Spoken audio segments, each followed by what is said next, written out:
Shalom, selamat pagi Bapak Ibu dan jemaat yang dikasihi Tuhan. Mari bersama-sama sebelum kita mengawali aktivitas kita hari ini, kita kembali melanjutkan pembacaan Alkitab kita di dalam kitab Yosua pasal yang kelima. Demikian firman Tuhan. Ketika semua raja orang Amori di sebelah barat sungai Yordan dan semua raja orang Kanaan di tepi laut mendengar bahwa Tuhan telah mengeringkan sungai Yordan di depan orang Israel, sehingga mereka dapat menyeberang, ciutlah hati mereka dan hilanglah semangat mereka menghadapi orang Israel. Pada waktu itu, Tuhan berfirman kepada Yosua, "Buatlah pisau-pisau dari batu dan adakan sunatan lagi bagi orang Israel." Inilah alasannya mengapa Yosua menyunat mereka. Semua orang yang keluar dari Mesir, yakni semua laki-laki yang menjadi prajurit, telah mati dalam perjalanan di padang gurun setelah mereka keluar dari Mesir. Sebab semua orang yang keluar dari sana telah disunat, tetapi semua orang yang lahir dalam perjalanan di padang gurun sejak keluar dari Mesir belum disunat. Selama 40 tahun orang Israel berjalan di padang gurun sampai binasa seluruh prajurit di antara bangsa itu yang keluar dari Mesir, karena mereka tidak mau mendengar firman Tuhan. Mengenai mereka, Tuhan telah bersumpah bahwa mereka tidak akan melihat negeri yang dijanjikan Tuhan dengan bersumpah kepada nenek moyang mereka untuk diberikan kepada kita, suatu negeri yang berlimpah-limpah susu dan madunya. Yosua menyunat anak-anak mereka yang telah diberikan Tuhan sebagai pengganti mereka. Mereka masih berkulup karena mereka belum disunat dalam perjalanan. Setelah seluruh bangsa itu selesai disunat, mereka tinggal di tempat masing-masing di kemahan itu sampai mereka sembuh. Tuhan berfirman kepada Yosua, "Hari ini aku telah menyingkirkan darimu celah dari Mesir." Itulah sebabnya nama tempat ini disebut Gilgal sampai hari ini. Ketika berkemah di Gilgal, orang Israel merayakan Paskah pada tanggal 14 bulan itu, pada waktu petang di dataran Yeriko. Sehari sesudah Paskah, tepat pada hari itu, mereka makan roti tidak beragi dan gandum panggang hasil bumi dari negeri itu. Lalu mana berhenti turun pada hari itu ketika mereka makan hasil bumi dari negeri itu. Tidak ada lagi mana bagi orang Israel. Pada tahun itu mereka makan hasil bumi Kanaan. Ketika Yosua ada di dekat Yeriko, ia melayangkan pandang dan melihat. Tiba-tiba seseorang berdiri di depannya dengan pedang terhunus di tangannya. Yosua mendekatinya dan bertanya kepadanya, "Apakah engkau kawan atau lawan kami?" Jawabnya, "Bukan, tetapi aku adalah panglima bala tentara Tuhan. Aku di sini sekarang." Lalu Yosua sujud dengan mukanya ke tanah, menyembah dan berkata kepadanya, "Apa yang hendak Tuanku katakan kepada hambamu ini?" Jawab panglima bala tentara Tuhan itu kepada Yosua, "Lepaskanlah kasutmu, sebab tempat engkau berdiri itu kudus." Yosua pun berbuat demikian.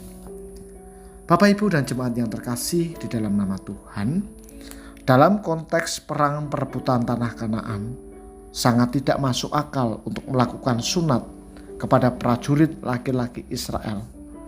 Orang Kanaan jelas akan menggunakan kesempatan dalam kesempitan itu untuk membinasakan pasukan.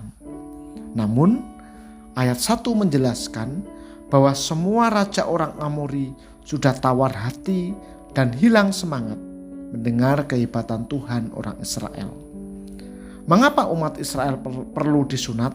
Pertama, untuk menggenapi perjanjian Allah dengan Abraham, nenek moyang mereka. Sunat adalah tanda keutamaan Israel. Kedua, kesakitan dan ketidakberdayaan saat luka sunat belum pulih mengajarkan ketergantungan mereka kepada Allah. Sunat menjadi tanda penyerahan mereka kepada Tuhan yang menjadi sumber pertolongan mereka. Kulit katan yang dikerat adalah lambang penyerahan diri kepada Sang Pemilik hidup. Ketiga, untuk menghapus celah Mesir. Kalau kita membaca ayat yang ke-9, ada beragam tafsiran mengenai celah Mesir. Salah satunya adalah ketika Israel karena hukuman Tuhan mengembara tanpa arah di padang gurun sampai satu generasi habis. Tentunya Mesir mengolok-olok Allah Israel bahwa Allah Israel tidak sanggup untuk membawa Israel ke tanah perjanjian. Maka ia membinasakan mereka di padang gurun. Sekarang telah terbukti bahwa Tuhan sanggup dan akan membawa mereka masuk ke tanah perjanjian. Bersamaan dengan sunat, mereka juga merayakan Paskah. Perayaan Paskah pertama dilakukan Israel sesaat sebelum keluar dari Mesir. Tuhan menyelamatkan anak sulung mereka dan membunuh anak sulung Mesir. Maka Paskah ini berkata dengan berhentinya roti mana, maka Paskah ini beserta dengan berhentinya roti mana yang selama ini di padang gurun turun secara ajaib, mengajarkan bahwa Tuhan sudah mengantar mereka dengan selamat sampai di tanah Kanaan. Tuhan telah menggenapi janjinya. Babak baru hidup mereka menanti. Tuhan akan tetap setia dan mereka pun diharapkan terus bersandar kepadanya. Kiranya melalui perenungan firman ini kita juga mau terus menerus bersandar kepada Tuhan dalam menapaki babak-babak baru perjalanan iman kita. Mungkin kita menghadapi situasi yang sulit, situasi yang tidak mudah, sukacita, berkelimpahan, apapun itu bentuknya. Mari kita terus bersandar dan percaya kepada Tuhan kita di dalam Yesus Kristus. Amin. Mari kita berdoa. Bapa di surga, pagi ini kami mengucap syukur kepadamu sebab Engkau menganugerahkan kesehatan kepada kami. Kami mengucap syukur untuk hari baru yang boleh kami menikmati bersama dengan keluarga kami.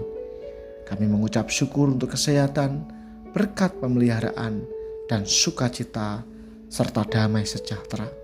Sebelum kami melangkah keluar, kami mau menyerahkan tubuh, jiwa, dan roh kami ke dalam tangan anugerah dan pimpinan-Mu. Mari Bapa, pakai kami, berkati kami, dan terus pakai kami agar melalui hidup kami nama Tuhan dipermuliakan, karya Allah boleh terus dinyatakan di sekeliling kami, sehingga banyak orang datang dan mendengar nama Tuhan, bahkan percaya kepada Tuhan melalui hidup kami. Kami pun berdoa untuk umat-Mu di GKMI Salatiga maupun di cabang-cabang yang pada saat ini sedang menderita sakit. Bapa, kami berdoa kiranya Engkau melawat, menyembuhkan, memulihkan mereka satu persatu. Jamah dengan kuasa dan bilur-bilur-Mu sehingga mereka mendapatkan pertolongan Allah dan mereka mendapatkan pengharapan di tengah duka cita atau bahkan di tengah kelemahan tubuh yang mereka alami. Kami berdoa untuk anak-anak yang sedang menempuh studi, yang dalam beberapa hari ini mereka mempersiapkan tes atau ujian akhir. Kiranya Tuhan juga beserta mereka, memberikan hikmat, kekuatan, semangat kepada mereka. Terima kasih Bapa di surga. Kami sambut hari ini dengan penuh ucapan syukur, dan biarlah hidup yang kami jalani memancarkan terang kasih-Mu. Di dalam nama Tuhan Yesus Kristus, Allah yang menjadi juru selamat kami berdoa dan mengucap syukur. Amin. Selamat beraktivitas Bapak Ibu semua. Tuhan memberkati.